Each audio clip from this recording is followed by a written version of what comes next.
चर्चा करेंगे। पहला पॉइंट है प्रकाश का अपवर्तन। हमें ज्ञात है कि किसी समांगी पारदर्शी माध्यम में प्रकाश का गमन सरल रेखा में होता है। आइए इसका पता लगाएं कि जब प्रकाश की किरण एक समांगी पारदर्शी माध्यम से दूसरे समांगी पारदर्शी माध्यम में प्रवेश करती है तो प्रकाश के गमन पथ पर क्या प्रभाव पड़ता है। निम्नलिखित क्रियाकलाप से हम इस प्रश्न का उत्तर ढूंढने का प्रयास करते हैं। तो देखते हैं क्रियाकलाप क्या है। यहाँ पर देखिए चित्र के माध्यम से भी दर्शाया गया है कि अगर आपको समझने में किसी प्रकार की दिक्कत हो तो इसकी सहायता ली जा सकती है।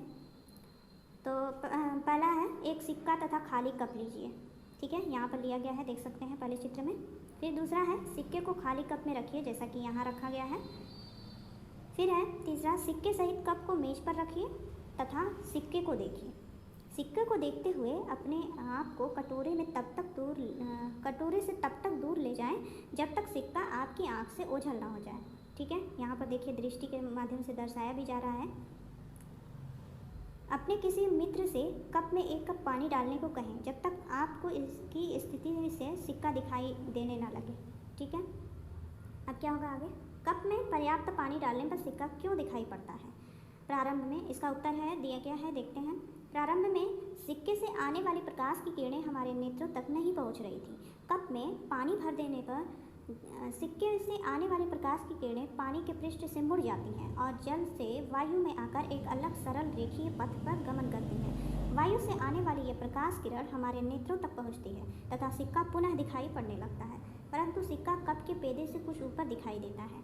उपर्युक्त क्रियाकलाप से यह सिद्ध होता है कि प्रकाश किरणें जब एक समांगी पारदर्शी माध्यम से दूसरे समांगी माध्यम में तिरछा प्रवेश करती हैं तो वे अपने पूर्व पारदर्शी माध्यम के सरल रेखीय पथ पर गमन नहीं करती। ठीक है, ये इंपॉर्टेंट पॉइंट है। आगे है बल्कि अपने पूर्व मार्ग से दोनों माध्यमों को अलग करने वाले पृष्ठ पर मुड़ जाती हैं। इस प्रकार दूसरे पारदर्शी माध्यम में प्रकाश के गति की दिशा में परिवर्तन हो जाता है। इस घटना को प्रकाश का अपवर्तन कहते हैं। ठीक है, तो ये है प्रकाश का अपवर्तन जिसको इस क्रियाकलाप के माध्यम से जो है स्पष्ट कर दिया गया है। आगे है प्रकाश की किरण जब एक समांगी पारदर्शी माध्यम से दूसरे समांगी पारदर्शी माध्यम में तिरछा प्रवेश करती है तो वह दोनों माध्यमों को अलग करने वाले पृष्ठ पर मुड़ जाती है। इस घटना को प्रकाश का अपवर्तन कहते हैं। ठीक है, प्रकाश का अपवर्तन की ये परिभाषा सरल शब्दों में दिया गया है। पहले यहाँ स्पष्ट किया गया है क्रियाकलाप के माध्यम से और फिर इसको परिभाषित किया गया है सरल शब्दों में। ठीक है, आगे बढ़ते हैं। दोनों पारदर्शी माध्यमों को अलग करने वाले पृष्ठ पर आपतन बिंदु के लंबवत रेखा को आपतन बिंदु पर अभिलंब कहते हैं। ठीक है, यहाँ चित्र में दिखाया गया है, ये देखिए अभिलंब को यहाँ से यहाँ तक है, n1 n और n सेकेंड इसको ऐसे दर्शाया गया है। इस चित्र को आप देखते रहिए तभी आप इस जो है तथ्य को भली भांति समझ सकते हैं। ठीक है, आगे बढ़ते हैं। पारदर्शी माध्यमों को अलग करने वाले पृष्ठ की तरफ आने वाली प्रकाश किरण को आपतित किरण कहते हैं।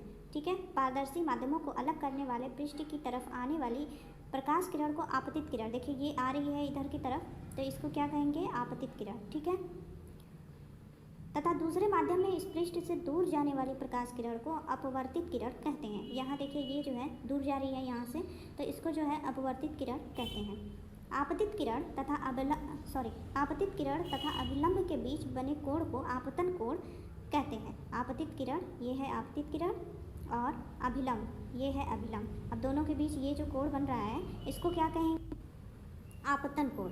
ठीक है, ये जो है हमारा आपतन कोण हो गया और कह रहा है अपवर्तित किरण तथा अभिलंब के बीच बने कोण को अपवर्तन कोण कहते हैं। ये देखिए यहाँ पर दिया गया है, ये अपवर्तित किरण है और ये अभिलंब है, ये अभिलंब है। यहाँ जो कोण बन रहा है इसको क्या कहेंगे हम लोग, अपवर्तन कोण। ठीक है, आप चित्र को देख सकते हैं। आगे है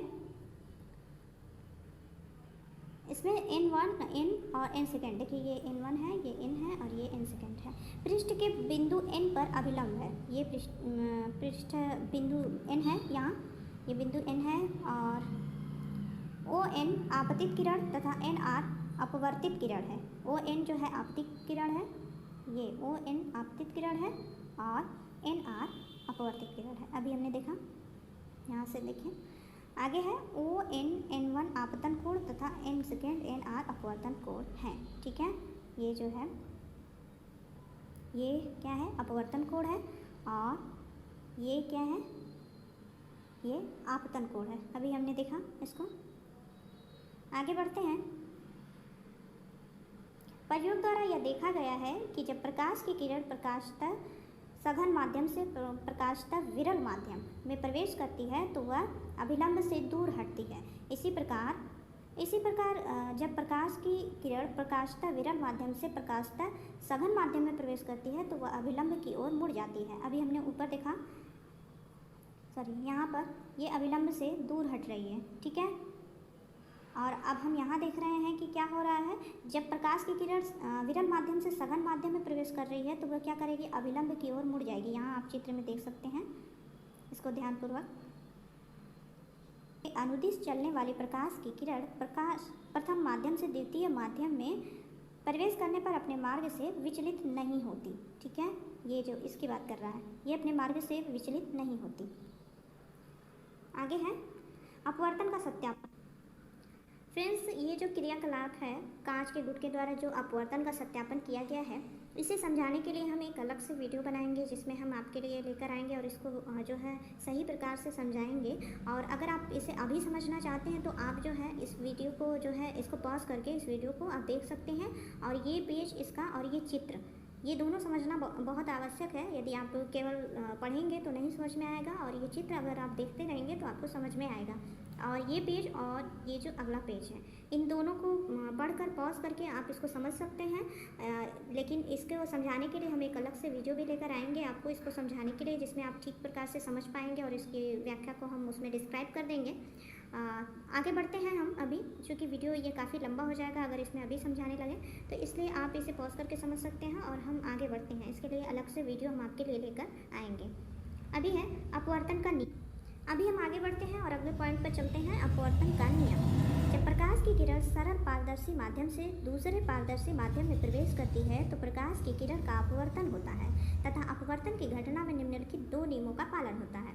पहला नियम है आपतित किरण, अपवर्तित किरण तथा अपवर्तक पृष्ठ के आपतन बिंदु पर डाला गया अभिलंब तीनों एक ही तल में स्थित होते हैं, जैसा कि हमने पिछले वीडियो में अभी देखा, पिछले पेज पर हमने देखा था अभी।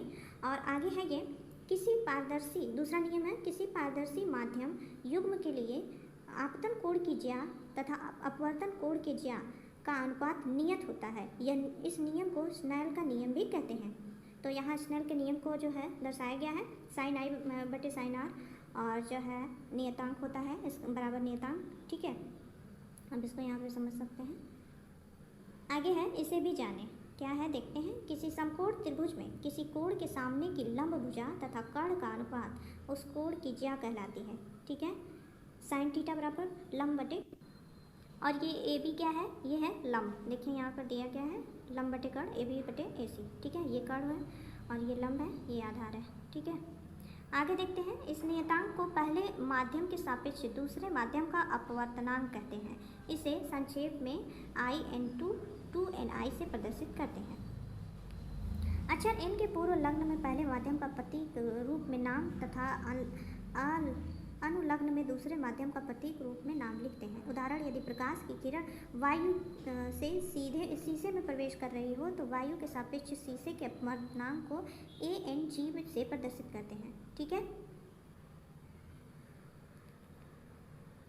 आगे है किसी माध्यम का अपवर्तनांक निर्वात में प्रकाश की चाल तथा माध्यम में प्रकाश की चाल के अनुपात के बराबर होता है। किसी माध्यम का अपवर्तनांक निर्वात में प्रकाश की चाल बटे माध्यम में प्रकाश की चाल। तो ये है सूत्र। यदि निर्वात में प्रकाश की चाल c तथा माध्यम में प्रकाश की चाल v है तो माध्यम का निरपेक्ष अपवर्तनांक n बराबर c बटे v, ठीक है। अपवर्तनांक एक अनुपात है, अतः इसका कोई मात्रक नहीं होता है। इंपॉर्टेंट पॉइंट है। आगे है अपवर्तन पर निर्भर कुछ सामान्य घटनाएं, क्या है देखते हैं। पानी में पेंसिल का टेढ़ा दिखाई देना, ये भी अपवर्तन पर है निर्भर। आपने देखा होगा कि जल में रखी पेंसिल का जल के अंदर का भाग टेढ़ा दिखाई देता है, क्यों। प्रकाश की किरण जब सघन माध्यम से विरल माध्यम में प्रवेश करती है तो अभिलंब से दूर मुड़ जाती है, अभी हमने पीछे पेज में देखा। अतः पेंसिल के डूबे हुए भाग से जब प्रकाश की किरणें वायु में प्रवेश करती हैं तो वे अभिलंब से दूर हट जाती हैं। फलस्वरूप चित्र में पेंसिल ABC की नोक C का आभासी प्रतिबिंब C के कुछ ऊपर C1 पर बनता है। यहाँ आप देख सकते हैं, ये है इसका नोक C1, यहाँ से मुड़ा हुआ दर्शाया गया है, ठीक है। तथा जल में पेंसिल का डूबे हुए भाग BC का प्रतिबिंब BC1 दिखाई देता है, जिसके कारण पेंसिल बिंदु B पर मुड़ी हुई दिखाई देती है। यहाँ B है बिंदु, यहाँ से मुड़ी हुई दिखाई दे रही है। ठीक है, आगे है दूसरा, तालाब की गहराई उसकी वास्तविक गहराई से कम प्रतीत होना। ये भी है अपवर्तन पर ही निर्भर। चित्र में तालाब की पेदी का एक बिंदु O स्थित है, ये है O। ठीक है, बिंदु O से आने वाली प्रकाश की किरणें OA, ठीक है, तथा OB जल से होकर जब वायु में प्रवेश करती हैं तो वे अभिलंब से दूर हट जाती हैं।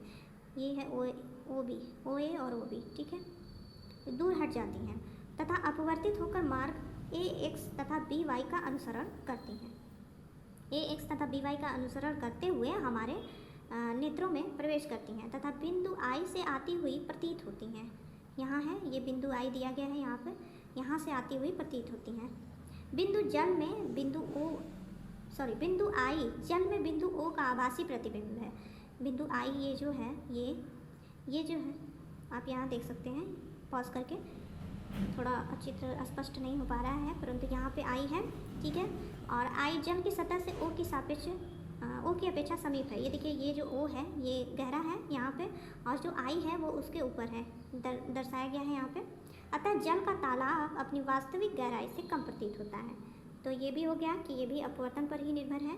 और दूसरा है तारों का टिमटिमाना, ये भी अपवर्तन से संबंधित है। तारों की चमक रात्रि में घटती बढ़ती रहती है, जिसे हम तारों का टिमटिमाना कहते हैं। इसका कारण वायुमंडल में उपस्थित वायु के अपवर्तनांक में आकस्मिक परिवर्तन है।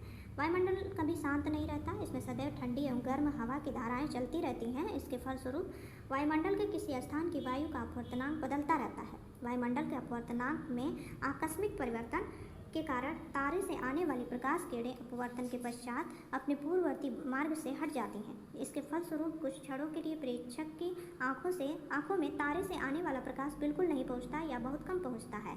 यही कारण है कि रात्रि में तारे टिमटिमाते हुए प्रतीत होते हैं। तो ये भी अपवर्तन से संबंधित घटना है। आज का वीडियो यहीं तक। अगले वीडियो में हम लेकर आएंगे प्रिज्म द्वारा प्रकाश